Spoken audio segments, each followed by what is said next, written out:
មនុស្សតូចតាចមិនដឹងពីឆន្ទៈរបស់អ្នកធំទេខ្ញុំដូចជាមនុស្សតូចតាចនេះពិតជាចង់ដឹងឆន្ទៈរបស់អ្នកធំអីណាដូនតារបស់ខ្ញុំទទួលប្រាក់ខែរាជការទទួលគុណសម្បត្តិគ្រប់ចំនួនបើខ្ញុំមិនសងគុណនគរហានគឺមិនខុសពីសត្វធាតុទេពេលនេះមន្ត្រីអាក្រក់ក្តោបក្តាប់អំណាចបជារាជវេទនា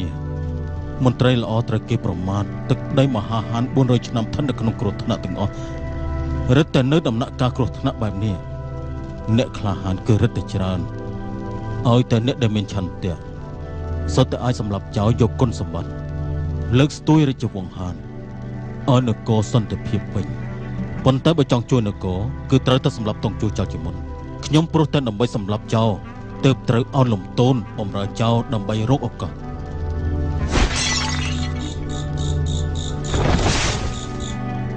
របស់มึงពិតជាស្មោះចំពោះនគរក្លាហានលើកគេមិតខ្ញុំសូមគ្រប់របបដោយស្មោះ